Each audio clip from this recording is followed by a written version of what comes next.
92.9 pounds with a 22-2 record, 11 wins via form of knockout. He's an orthodox fighter with an 82-inch reach. So again, the numbers seem to favor Cunningham.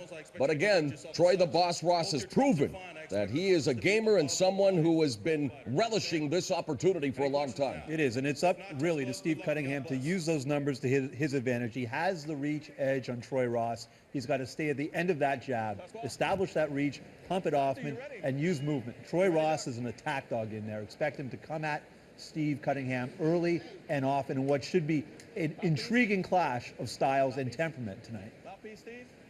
Cunningham challenged Krzysztof Włodarczyk for the vacant IBF Cruiserweight title in November of 2006, losing a disputed split decision. He would go on to defeat Włodarczyk in the summer of 2007 to claim the title, and then he defended it against Thomas Adamek in New Jersey, losing a split decision. There was hope that they would have a rematch, a major dollar rematch, but Adamek, of course, vacated the title, moved up to heavyweight, and thus we are seeing Cunningham against Ross here, live from the John Sport Forum in New Brandenburg, Germany. You know, I think it's going to be, it's not quite an Adamek-Cunningham rematch, but still a great substitute. This should be a tremendous fight, and you can't blame Adamek, really. Bad heavyweight money beats super cruiserweight money any day of the week, so you got to follow the money in this sport. Nice of them to wear different colored trunks for our liking here, Jason. I guess we got the shiny burgundy for Troy the Boss Ross, and then we've got the mat. Yeah, there we go for Steve USS Cunningham. And I like what Ross is doing early on. Establish a jab, get movement of his own. Maybe don't play into the Cunningham game of standing still and coming forward. And we see a strong right by Troy Ross early. You can see Troy Ross already utilizing his footwork, circling, while Steve USS Cunningham remaining stationary, trying to probe the jaw as well. The jab, as referee William Clancy admonishing them to watch the head. Steve Cunningham, of course, garnered the moniker USS for his Navy service in the U.S. Navy aboard a couple of aircraft carriers, USS America and USS Enterprise.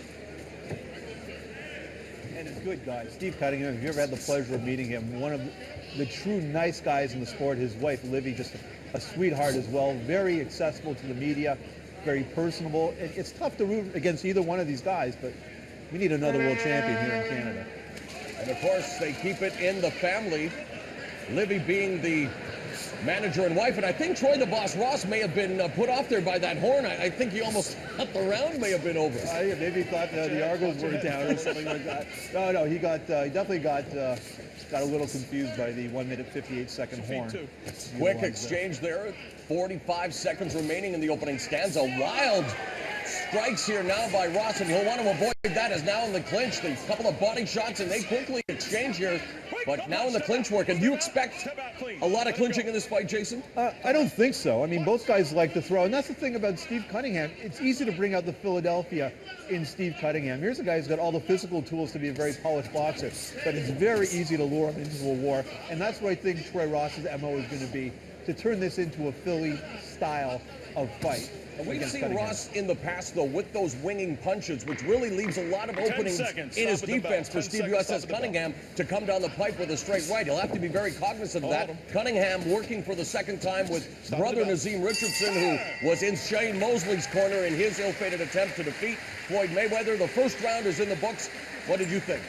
I like the work both guys did, but I like the work Ross seemed to be a little bit busier, seemed to throw the more effective punches and landed a couple, and a slim 10-9 lead for Troy Ross after one. I tell you, it's going to be a little range at the beginning. But take your time, keep working behind that stick. He can keep running around in circles, then he's going to try to jump in with something. When he jump in, that's when that quick right hand come off just like a jab. You don't have to come off big. I seen that right hook land over there, too. That left hook started it, though. That left hook started, he went too big for the right hook. Put it on the shoulder, put the right hook down on the shoulder, and get to the guy, all right? Don't look so big, all right? But let this stick find his range. Cut the ring off, cut the touch, double. All right, and be ready, because you're going to fire right off the jab.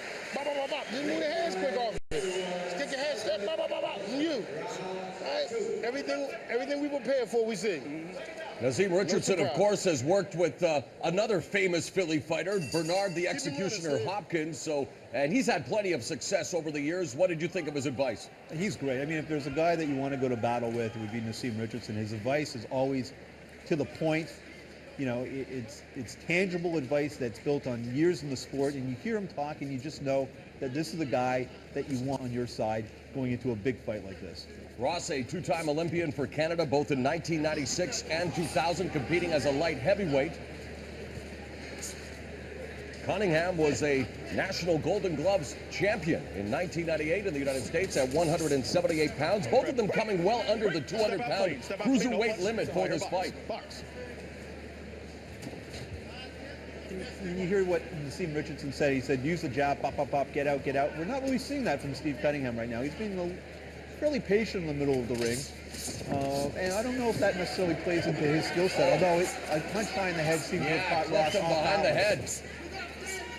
And now things are getting a little more aggressive in the corner, but it's been, again, a bit of a wild exchange that we're seeing early on, and then some Greco-Roman wrestling-like action. I think Cunningham playing more into Ross's MO, throwing the wilder shots. You see Troy Ross, and he could use still a little bit more polish on that stone, because he's got so much skills as far as power and speed, but sometimes he just lets technique get away from him at times. Keep him up, baby. Keep him up. Don't push him down. He won't go low. Box.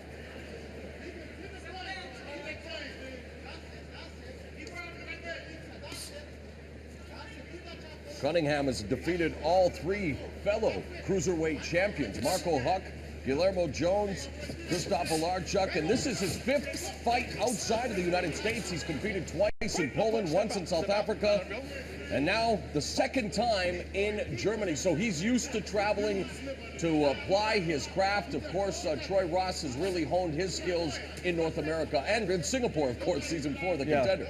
Yeah, both guys really don't have a true home court to call their own, so they're used to life on the road.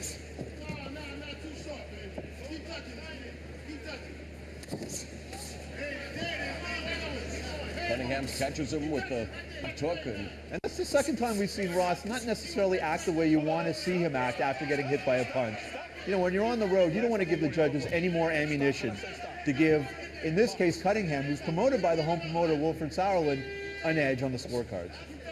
Final 25 seconds of the second round.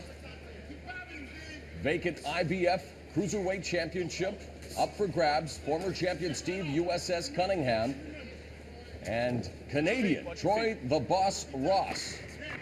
10 seconds, stop at the bell. Stop at the bell. I think it was a better round for Cunningham in the second round in terms of establishing the jab a little more and maybe getting the better of these wild exchanges. I agree with you, Morrow. I agree. I think that was a 10-9 round for Cunningham. Well, you want to see both guys busier. I mean, this is a chance to seize the moment, especially for Troy Ross. There is no point keeping anything in the holster. You might not get a second chance because it's taking you 10 years to get your first. You gotta place your punches. Okay, don't get chilly. Relax, guys. You're gonna get them. You're trying to hit too hard. Yeah. You know, I would give him these 2 rounds. Yeah. Yeah, I'll give him these 2 rounds. Jason, you made a great observation as Troy Ross was walking to the ring that he seemed a little bit nervous. And should we expect him to be a little nervous his first crack at a world championship? Even his corner man now saying, relax. Well, he looks a little tight in there, so, you know, it is expected. But he